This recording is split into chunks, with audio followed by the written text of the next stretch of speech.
Hello guys, welcome to our channel SnappyD code campus. तो जैसा कि आप देख रहे हैं कि आज ही हमारा थर्ड लेक्चर है। हमने फर्स्ट लेक्चर में देखा था कि व्हाट इज़ मशीन लर्निंग और हमने यूनिट वन का थोड़ा सा ब्रीफ में देखा था कि क्या क्या टॉपिक्स रहेंगे हमारे। सेकेंड लेक्चर में हमने टाइप्स ऑफ मशीन लर्निंग के बारे में जाना था, जिसमें हमने सुपरवाइज लर्निंग पढ़ा था। अब आज हमारा टॉपिक है unsupervised learning. So unsupervised learning is a type of machine learning in which model are trained using unlabelled data set and are allowed to act on that data without any supervision. इसका ये मतलब हुआ कि unsupervised learning उसमें क्या होता है कि हमारे पास अनलेबल्ड डेटा होता है जिसके थ्रू हम मॉडल को ट्रेन करते हैं। हमने देखा था कि सुपरवाइज लर्निंग में हमारा लेबल डेटा सेट होता है। लेबल डेटा सेट का मतलब है कि हमारे पास डेटा सेट एकदम मतलब उसमें मैं आपको एग्जांपल से समझाती हूँ इस चीज़ को। इसमें आपको एग्जांपल से सही से समझ में आएगा। सुपरवाइज लर्निंग में मान लीजिए हमारे पास डेटा है जिसमें डॉग्स की इमेजेस हैं। हमने उसको सुपरवाइज लर्निंग में क्या करा था कि हमारे पास एक डॉग्स की इमेजेस बहुत सारी हैं एंड हमने वो मॉडल में फीड कराया एंड बाद में हमने कोई न्यू डॉग की इमेज को डाला एंड हमने चेक करा कि मॉडल हमारा सही से एक्यूरेट आंसर दे रहा है कि नहीं, वो रिकॉग्नाइज कर पा रहा है कि नहीं। इसमें क्या है, मान लो अनसुपरवाइज लर्निंग में क्या है कि मान लो हमने हमारे पास एक डेटा है, रॉ डेटा है जिसमें डॉग्स की इमेजेस भी हैं, कैट की इमेजेस भी हैं, बर्ड्स की इमेजेस भी हैं।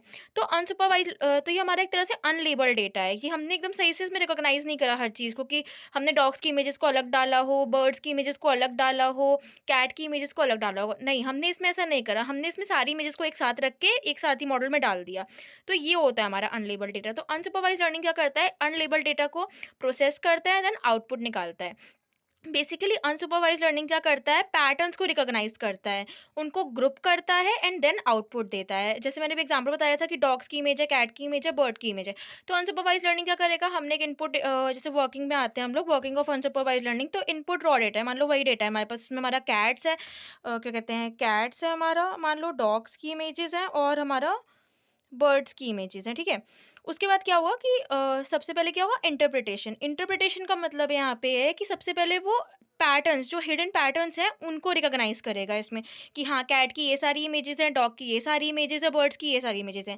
ये सब काम कैसे करेगा, एल्गोरिथम। बहुत सारी एल्गोरिथम्स होती हैं जिसके थ्रू मॉडल वर्क करता है। ये एल्गोरिथम हम यूनिट 3 जो है वो आपका अनसुपरवाइज लर्निंग पूरा है, उसमें हम एल्गोरिथम्स के बारे में पढ़ेंगे। ओके। सो इंटरप्रिटेशन में क्या होता है, हिडन पैटर्न्स को फाइंड आउट करता है, देन एल्गोरिथम क्या कहते हैं काम करती है उसके हिसाब से। उसके बाद क्या होता है हमारा कि कैट की इमेजेस का ग्रुप वो अलग करके रखता है, बर्ड की इमेजेस का ग्रुप अलग करके रखता है एंड हमारा डॉग्स की इमेजेस का ग्रुप अलग करके रखता है। उसके बाद वो आउटपुट निकाल के देता है कि हाँ ये कैट की इमेज है, ये डॉग की इमेज है, ये बर्ड्स की इमेज है।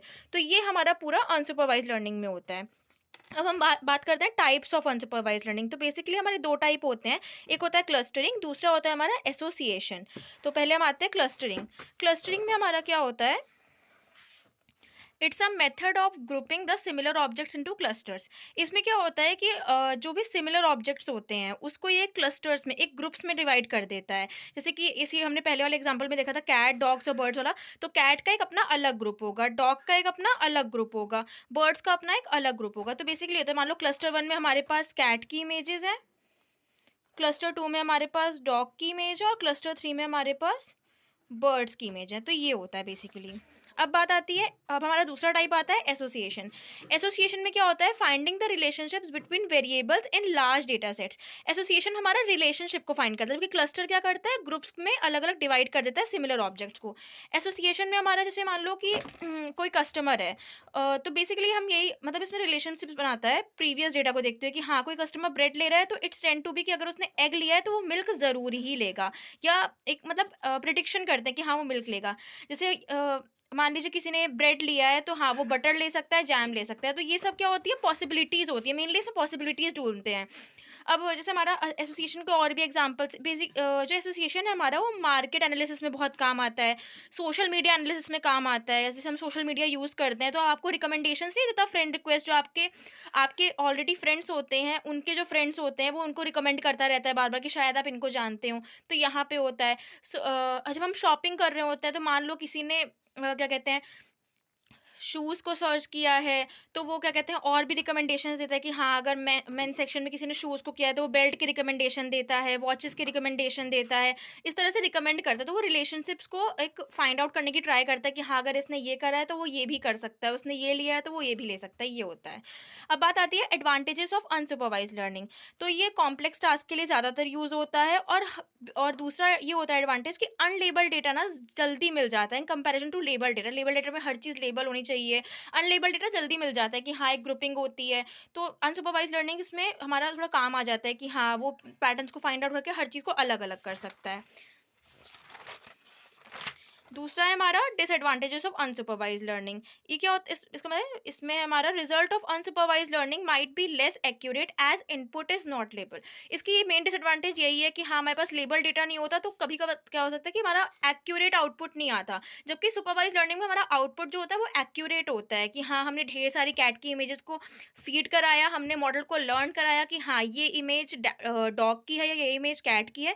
फिर हमें अगर उसको टेस्ट करना चाहते हैं, तो हमने एक नई कैट की इमेज को रखा एंड उसने वो प्रिडिक्ट कर लिया कि हाँ, ये इमेज कैट की है, डॉग की है। बट अनसुपरवाइज लर्निंग में ऐसा नहीं होता मेनली, क्योंकि जो हमारा डेटा होता है वो अनलेबल्ड होता है, तो कभी-कभी होता है कि एल्गोरिथम्स सही से काम नहीं कर रही होती हैं, वो ग्रुप्स नहीं कर पाती हैं। तो ये एल्गोरिथम वाली चीज़ जो है ये हम लोग आगे चैप्टर्स में डिस्कस करेंगे। पूरी यूनिट बनी है अनसुपरवाइज्ड लर्निंग की, जिसमें आप पूरा-पूरा सारी एल्गोरिथम्स को एकदम डीपली पढ़ेंगे। तो मेनली हमारा अनसुपरवाइज्ड लर्निंग ये है। नेक्स्ट लेक्चर जो हमारा आएगा उसमें हम रीइंफोर्समेंट लर्निंग के बारे में पढ़ेंगे और सुपरवाइज्ड एंड अनसुपरवाइज्ड लर्निंग का एक डिफरेंस देख लेंगे। एक बार हम लोग रिकैप कर लेंगे ताकि याद हो जाए। अनसुपरवाइज्ड लर्निंग और सुपरवाइज्ड लर्निंग का डिफरेंस ना बहुत ज़्यादा आता है पेपर में, मतलब 80% चांसेस है कि वो आता ही आता है पेपर में। तो आज के लिए इतना ही। Thank you so much.